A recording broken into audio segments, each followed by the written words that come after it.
Now this is a controversial car. See, before this whole CR-V thing happened, Honda used to make really cool cars with like sexy names like Integra and NSX. Even the early iterations of the CR-V were these like robust little nugget SUVs that were brilliant examples of Japanese manufacturing and reliability. But all that changed, didn't it? And possibly not for the better. Let me explain. See, the fourth generation CR-V, this thing was not made in Japan. Chances are it was made in Thailand, or if you're looking at a diesel model, it was made in Swindon in the UK. That's not necessarily a bad thing, but it's not Japan. Also, gone was the tough little SUV with underrated off-roading chops of the first couple of generations. Honda seemed to swap out the cool and capable factor for a large dose of sensible, and dare I say it, boring. But Honda clearly knew what they were doing because they sold heaps of these things, and hence why there are heaps on the used market. And yeah, they do make for a very tempting proposal, but like, what actually goes wrong with them? What do they like to live with on a daily basis? And should you seriously consider buying one? Before we answer all those questions, what even is a fourth gen CR-V? Available here in Australia from 2012 to 2017, the fourth generation CR-V will come with either a 2-litre petrol engine powering just the front wheels, a 2.4-litre petrol 4-cylinder powering all 4 wheels, or a 2.2-litre turbo diesel, or later in the life cycle, a 1.5-litre turbo diesel, both also powering all 4 wheels. Now, if you're a fan of changing gears by yourself, you're going to have to get one of the base spec front-wheel drive models because all of the others, they're all automatics. In terms of the trim specs, here in Australia, it's been super easy to navigate as there have been primarily 3 different levels, with diesel versions of the higher spec models as well. There was a limited edition and a CR-V Plus model, but they're super rare on the used market. There was a pretty decent midlife update in November of 2014, featuring a mild facelift, some improved interior treatments, the 1.6-litre turbo diesel replaced the 2.2, and the levels of tech and equipment also increased. Now obviously there's far more to the CR-V than just that, and if you do need all the specific details or you're after like the ultimate used CR-V buyer's guide, jump on ReDriven.com and check out our awesome and completely free ReDriven cheat sheet. Now in terms of the looks of this thing, like it's not ugly, but it's also not overly attractive. It's just, there's an SUV. It exists. But I do wish Honda had like pushed a few more design boundaries, because I doubt there's many owners that are, locking it and walking away and looking back and going, sexy. That just doesn't happen. Now inside, design-wise, it's kind of the same as the outside. It's not overly ugly, it's not overly attractive, it doesn't wow you in design, it's just the interior of a sensible and practical car. But you know what, in saying that, this is a really lovely place to be. In saying that, but this car is quite unique because this is the base model VTI, yet somehow it has the leather interior of the VTI L. Even the owner doesn't know how this has happened, but I've got to say, having this kind of cream leather interior, it definitely adds a bit of a premium feel to the entire thing. Now, in terms of ergonomics, look, everything you touch is in a really good place. It's really easy to use and quite intuitive in its placement, but some owners have complained that these seats are really uncomfortable on a long drive. I will say they're not the most supportive seats. They're quite flat, so yeah, you're not supported in any one particular way. I do kind of feel like that was for the American market. Don't want to go pointing fingers, but they're not the cushiest of seats. Now, as far as wear and tear in this particular car goes, this is this owner's everyday driver. It's from 2016. It's got over 70,000 Ks on it. Fantastic wear and tear. Like, the steering wheel still has plenty of texture on it. All the leather, it still has texture, and the leather is quite soft and supple. Door cards feel amazing. Like he said, like he made mention that he didn't get it detailed, but I don't know, God, he looks after his cars, because this one, fantastic for wear and tear. Now, practicality up front. Excellent. Here we go. You've got a pretty decent sized glove box there. You've got a spot potentially for 3 cups, although the front one can be used as an iPhone holder. Also, the dividers are removable, so it's kind of like, you can make this whatever you want it to be. Spot here, I assume for your keys, which is really handy. Great spot here for your phone. That fits perfectly there. So you can actually have 2 phones. Don't know why you'd have to have 2 phones. Maybe a burner phone. If you're a fan of picking your fingernails, this is great because you've got a spot to store fingernail clippings here and here. So you have a really great little collection. Good sized door bins there. Spot for your sunglasses up here. Oh, what does this man wear? He wears, what are these? These don't have a brand. They're a no-name pair of sunglasses, but still quite stylish. Also on the sunglasses holder, there's a little curved mirror so you can keep an eye on what your rear passengers are up to, which is pretty handy. Oh, a little spot down here as well. I think that's it. Oh no, also slidey armrest and storage under here. I should also mention, there are like power outlets and USB ports everywhere. So we've got power outlet here, two USB points here, and a HDMI input just there. Excellent. Now, before we get into the back seat, the doors open to basically 90 degrees, leaving an enormous aperture here. And also, the floor of the car is quite low, so getting in and out is a breeze. Now, in the back seat, I'm exactly 7 centimetres taller than Honda's first Formula One world champion in more than 30 years, Max Verstappen. This is in my driving position, and there's heaps of space, heaps of foot room, heaps of knee room. In fact, this is one of the widest second row seats in this particular category and size of car. Although, in saying that, a bit like the front seats, these aren't the comfiest of seats. Like, I wouldn't want to be back here for too many hours. Like, yeah, it's spacious, but just I can't get comfy back here. Oh, one thing I forgot to mention as well, flat floor. How good is that? So even if you're in the middle there, you've actually got a decent amount of foot room. Now, wear and tear in the back of this particular car, again, really, really good. It could do with a little bit of a detail back here. Some of the leather's got a few marks on it, but that's easily fixed. Overall, like everything's wearing really, really well. And practicality in the back seat, you've got your own air vents, you've got a couple of map pockets behind the seats, you've got a couple of cubby holes in the doors, and you've got an armrest with 2 cup holders there. Now, practicality in the boot, amazing. It actually has one of the biggest boots in its class, plus the load lip is really low, so getting things in and out is a breeze. There is a slight load lip here, that's a bit annoying, but not too bad. But one of the coolest features of all is when you fold the rear seats down like this, the horizontal part, the bit you sit on, folds up for you. So it's like one movement rather than having to like get around and move bits and pieces all over the place. Genius, Honda. Now, what tech and features you get will obviously vary depending on the trim spec and if it's a pre or post facelift. But even in the pre-facelift bottom of the range models, you're going to get a pretty average sounding 4-speaker stereo. You're going to get USB connectivity. It does have Bluetooth connectivity, but it's only for phone calls, so not your songs or your favorite podcasts. You're going to get air conditioning, a reversing camera, and everything else listed just here. The VTI-S adds a slightly better sounding 6-speaker stereo. You get dual zone climate control. You get satellite navigation, although that sat-nav is crap these days. You also get rear parking sensors and all of this. And the top spec VTI-L gets leather seats that are also heated, front parking sensors, a sunroof, and all of this. Now, obviously, this generation of CR-V was around before, you know, Apple CarPlay and Android Auto. But the good news is fitting that sort of stuff with aftermarket equipment is super easy. And with how crap some of these are, we'd highly recommend it. Again, guys, for the full breakdown, ReDriven.com, check out the cheat sheet. It has everything you're going to need to know. Now, in terms of safety features, look, even the early base spec models did receive a fair bit of safety equipment. But there have been some models that have received like an optional safety pack. So if you are in the market, try to find one with an optional safety pack.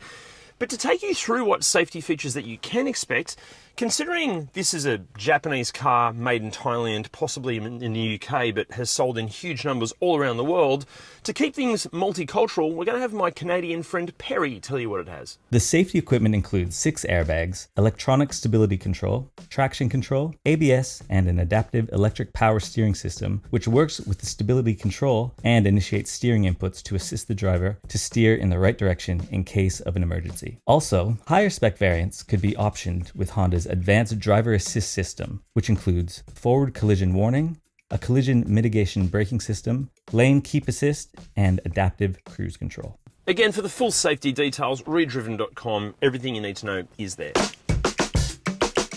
So, what's it like to drive? Well, let's break this down. The engine. Now, unless you're a hardcore car person or a die-hard Honda fan, you might not know this, but the 2.4 litre engine in this, or the K24, has become basically legendary. It's used in a whole bunch of motorsport applications, but in the CR-V, yeah, it's excellent. Like, look, obviously this is not a performance car and the tune on this engine is not of a performance car, but like pulling into traffic or overtaking even on the freeway is a breeze. It'll do everything you need it to do. The suspension. Now, after many years and thousands of kilometres, you know what? The suspension still does exactly what it's supposed to. It soaks up the bumps really easily, it's nice and controlled, and it hasn't rolled over yet, so that's a good thing. Okay, so how's the steering and handling? Guys, this is a CR-V. I doubt that anyone that's buying one of these is actually all that concerned with what the steering and handling are like. But basically, if you turn this, which is quite light to operate, the car changes direction and then the car goes around corners. Ingenious. The sound? Well, the stereo's kind of a bit average. The engine, when you rev it out, sounds fine, but you know, it's a CR-V. You're hardly ever going to rev it out. And in this particular car, there are no rattles, no squeaks, no weird noises. Sounds as tight as a drum. The real world? Well, parking it isn't too bad. There's a bit of a blind spot over there, and it has a reversing camera in this one anyway, so that makes life easier. As far as like judging it into tight situations, yeah, judging the parameters is relatively easy because, you know, the glass house is large and it's easy to see out of. And also because it completely flies under the radar in terms of looks, no one ever looks at you, but you're not offensive, so therefore people just let you merge and pull into traffic all the time. In fact, you could drive this thing like a complete dickhead and no one will take notice of you because it's that anonymous. Also, if you have no intentions of ever heading off-road and you do the vast majority of your driving in areas like this, like the suburbs, you probably don't need the 2.4 litre. Like the 2 litre front wheel drive will do you just fine. The overall impression? Look, overall, what's it like to drive? Well, imagine what a CR-V of this era would be like to drive. That's exactly what it's like to drive. Like, it's safe, it's sensible, it's predictable, it's good, but it is a bit boring. It just does exactly what an SUV of this age, generation and style is supposed to do. But there are some issues that we'll get to in a moment. Now, as you can see, the claimed fuel consumption figures vary quite a lot between, obviously, you know, the engine, the transmission, running gear, all that sort of stuff. And through our research, we found that very few owners are actually achieving the figures that Honda claims. But the good news is what they are achieving is only slightly over what Honda is claiming. Now, also, we should mention Honda parts, they do ask a bit of a premium over some other Japanese brands. But the good news is because there are still plenty of these on our roads, plenty of them are still having accidents, and that means you can get used parts really easily, really cheap. Now, before we get into what goes wrong with these, I've just got to say a massive thank you to everybody in the CR-V owners groups and just in the CR-V community in general for helping us with the research for this video. Without you guys, we couldn't make these videos. Okay, so what goes wrong with these things? Let's start with the exterior, even though I'm kind of sitting in the car. Ignore that. There are some reports that water can leak into the driver and passenger footwells due to some seals not sealing correctly. If you're located in an extremely cold climate, the complete opposite to this, the tailgate button can have a few issues. And also there are the odd sporadic reports of weird electronic problems like the doors like locking and unlocking themselves as you're driving, but they are super rare reports. Now that's it as far as, you know, common problems with the exterior goes, but there are a whole bunch of other factors that you need to check out before you buy one of these or really any used car, and that can be pretty confusing. But we've made that a whole lot easier and more enjoyable by making the ultimate used car buyer's guide. The link is just up there. It's down there in the description as well. Guys, please watch that because, yeah, it could save you thousands. Now inside, the air conditioning compressor's internals can wear and fracture and can actually impact the entire air conditioning system. Sometimes not blowing cold air, but sometimes just not working at all. Also on the air conditioning, the heater core itself can get certain blockages. It basically means that the passenger might get warm air, but the driver's side feels absolutely nothing. Best case scenario, you clear that blockage, it fixes it. Worst case scenario, you might have to replace the entire heater core. That can be a nightmare, although this is mainly prevalent on earlier models. Also, there have been some reports of excessive battery drainage. Now, this is generally one of two things. It's either the vehicle stability assist stuff, you know, still drawing current, or it's the air conditioning clutch relay that can also draw current even if the car's turned off. Okay, now this is a weird one. The wiring in this car is covered in a coating made from soy, which is really good for the environment. However, mice, rats, and other rodents, they love the taste of it and they can gnaw away at that covering in the wiring. That then exposes the wiring and that can result in all sorts of crazy electronic gremlins occurring in the car. The solution for this is potentially even weirder. Honda have developed like a spicy rodent-proof coating, which hopefully solves the problem. Weird. Now guys, before we get into mechanically what can go wrong with the CR-V, the only way that we can make these videos for you and make future videos for you is with your support. And the easiest way of supporting us is just simply hitting that subscribe button. Honestly, just doing that one simple thing, it helps us out so much. Thanks, guys. Now, mechanically, what goes wrong with the CRV? Well, I can't tell you. I'm not qualified to because I'm not a mechanic. But Jim certainly is. The early RM version of the CRV was the last one to use the venerable K24. Now, some say that's an utter travesty because of the engine's proven reliability and performance credentials. The engine's great, but they're not perfect though. They do have some problems if they've missed a few services, oil consumption being one of them. And if they've missed enough services, they do have problems with timing chains and camshaft and valve trains.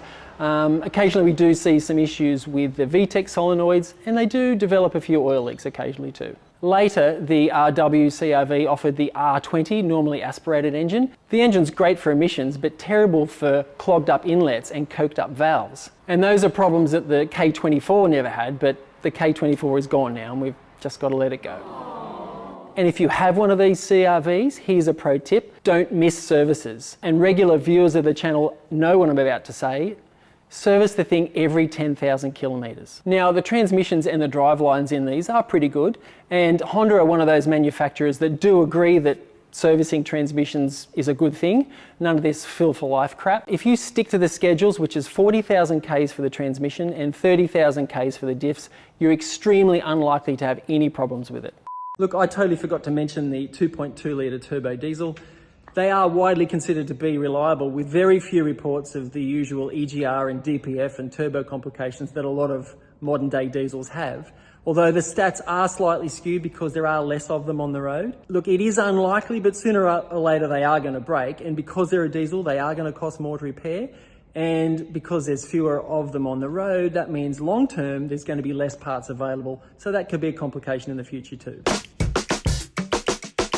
Okay, so should you buy one? Simply, yes, you should. In fact, with the 2.4 litre, therefore all-wheel drive, and in a post-update VTIS, it might just be my personal pick for cars in this category. Some may accuse the CRV of being a bit boring, but it may be one of those rare occasions where trying to be everything for everyone actually works out. So for those shopping in this particular category, the CRV, even used, is still an awesome SUV, and if you can find one that ticks all of the pre-purchase inspection boxes, yes, you should buy one. But while we generally associate the CRV with young families or grandparents or singles or couples needing a reliable, practical and no-nonsense SUV, there's another demographic that this thing would be perfect for. See, it drives great, it's actually kinda quick if you put your foot down, and if you do drive like a dickhead, no one looks at you, plus there's heaps of interior space.